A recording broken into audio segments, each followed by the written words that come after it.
Salut à tous. Les amis, je vous souhaite la bienvenue sur la chaîne PMU Classe. Je vous espère très bien portant. Ici ça va. Comme d'habitude on va songer à ceux qui luttent pour la santé, prompt rétablissement à vous. Les amis, on va faire le pronostic quintet de ce samedi. Nous entamons un nouveau week-end sur l'hippodrome de Vincennes avec un beau tiercé quartet quintet plus dès samedi 30 décembre 2023. Le prix de Bar-le-Duc, troisième compétition au cours de cette réunion principale, mais aux prises des chevaux d'âge n'ayant pas gagné 625 000 €. 16 trotteurs vont en découdre sur le parcours des 2850 mètres de la grande piste, avec un recul de 25 mètres pour les 7 plus riches. Le départ de ce tournoi européen est prévu vers 15h15. Toujours très attendu, cet événement a réuni un beau plateau, avec certains sujets juste en dessous des meilleurs. Si les jumelles seront braquées sur le second poteau, rendre la distance ne sera toutefois pas une mince affaire. Chers amis parieurs, nos chevaux incontournables du quintet du jour. Les palmarès des chevaux, les avis des entraîneurs, des jockeys, et des spécialistes du PMU, à suivre en détail juste après cette courte pause musicale. En tête de notre sélection quintet le numéro 3. Ibiki Duel, aura notre préférence. Résumé de sa carrière. Au total 29 courses disputées, auxquelles il signe 8 victoires et 14 placés. Trotteur estimé, il a fait très belle impression lors de sa victoire, de bout en bout, du 9 décembre à Vincennes dans un groupe I sur les 2700 mètres de la grande piste. Seulement 7e d'un groupe I sur une courte distance récemment, il vaut mieux que ça. Face à une telle opposition, il mérite lui aussi un large crédit. Plus d'informations sur son état actuel à l'entraînement avec Franck Leblanc. Il dit, Ibiki Duel, 3, c'est plus fait battre sur une pointe dans le prix ténor de Bonnecar. Eric Raffin n'est pas allé assez vite je pense. Il a bien récupéré et se présenter à une semaine d'intervalle ne va pas le déranger. Il est capable de prendre le train à son compte et de dérouler bon train. Mathématiquement, les concurrents du second poteau auront du mal à revenir. Il détient la première chance. On enchaîne avec notre deuxième base solide du quintet de ce samedi. Numéro 11. Hippopofort. Résumé de sa carrière. Au total 47 courses disputées, et compte 11 victoires et 21 placés. 4e du dernier prix d'Amérique, il vient de prouver son retour en forme en renouant avec la victoire le 17 décembre dans un groupe I sur les 2850 mètres de la grande piste. Cet excellent finisseur trouve dans cette épreuve une opposition dans ses cordes. À l'issue d'un bon parcours, il est capable de mettre tout le monde d'accord. On se renseigne davantage avec Christian Bijon, son entraîneur. Il s'explique. Hippopofort, 11, n'a pas raté son objectif dernier en remportant le prix Jean Dumouche. Il aurait été éliminé dans le prix de Bourgogne et j'ai donc opté pour cet engagement. Ce n'est jamais facile de rendre la distance.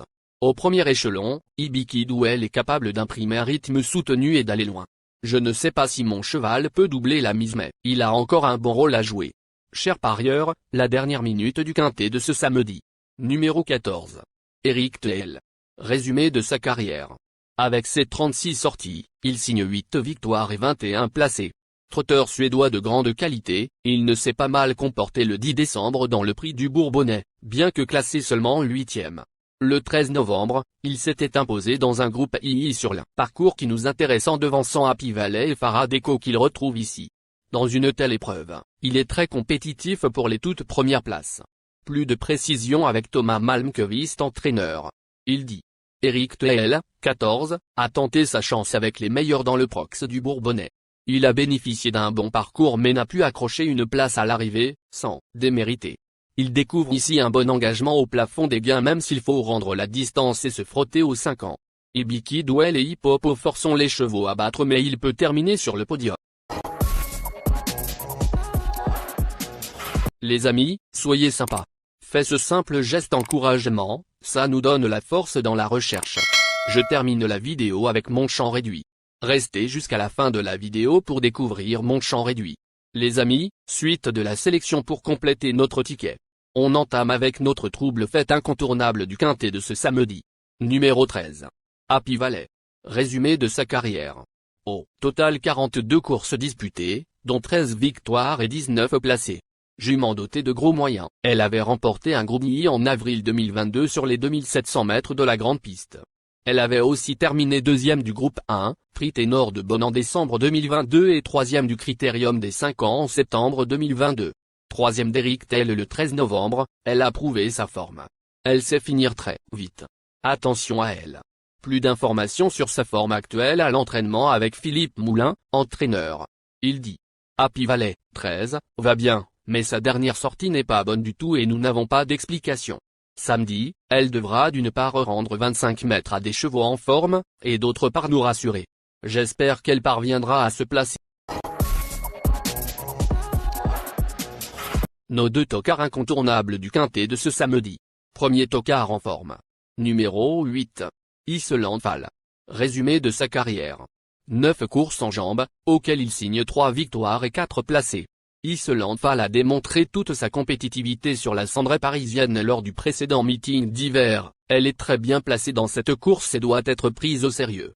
Elle a son mot à dire pour les places si tout se passe bien. On écoute Frédéric Wallin. Il dit.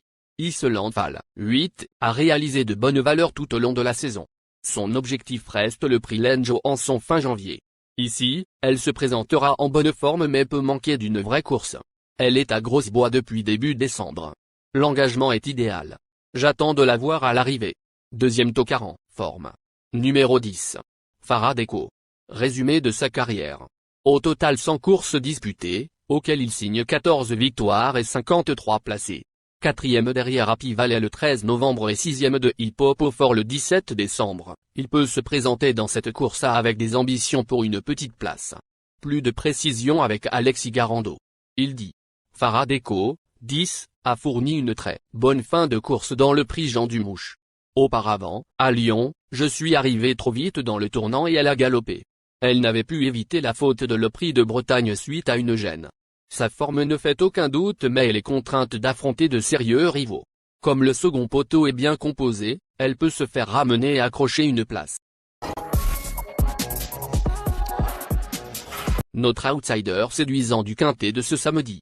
Numéro 1. Résumé de sa carrière. Au total 42 courses disputées, et compte 7 victoires et 23 placés. Décevant pour son retour au trot monté, le 23 novembre, ce représentant de Jean-Pierre Barjon vient de redorer son blason dans le prix de Saint-Georges de Didonne, deuxième. Sa forme est sûre, mais il s'attaque à plus forte partie qu'à l'accoutumée. Second choix. Plus de précision avec le reporter. Il dit. Attendu pour son retour sous la selle le 23 novembre, Eradames, 1, a déçu ses preneurs.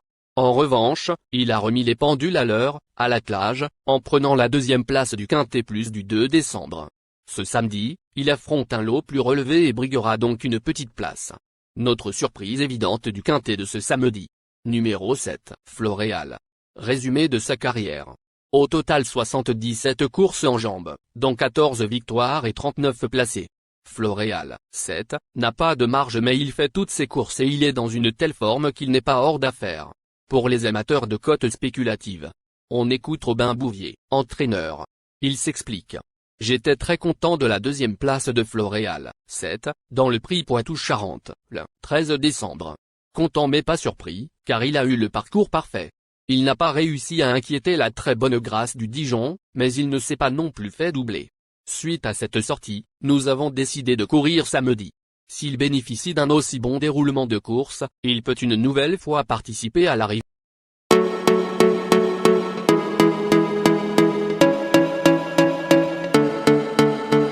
Chers amis, l'heure du choix. La recherche des meilleures chances du jour. Chers amis parieurs, la leçon du passé, vos vieilles techniques, vos différentes remarques, sont à réviser à l'heure du jour. Le résumé de vos connaissances en PMU, plumes et techniques, sans votre chance, vous donneront une large chance de passer à la caisse. Les improbables du quintet. Le 6, le 15. La sélection quintet du jour. Le 3, le 11, le 14, le 13, le 8, le 10, le 1, le 7.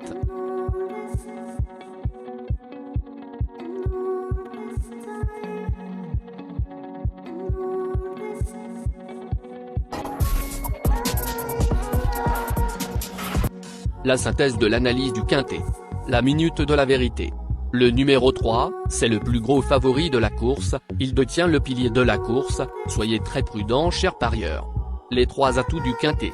Le 8, le 14, le 11.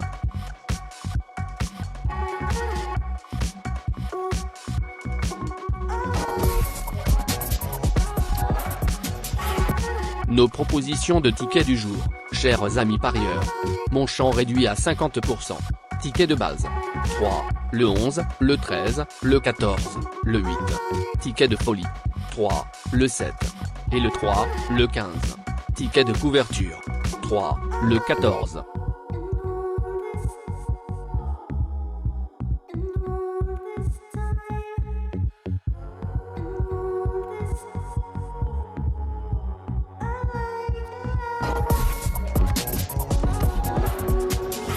Mon multi 5 du jour. Le 3, le 13. Associé au grand carnet. 13, le 3, le 11, le 14, le 8, le 10, le 15, le 7, le 6, le 1, le 12, le 4. Merci les amis. Bon jeu à tous. À très bientôt pour la prochaine course. Bye.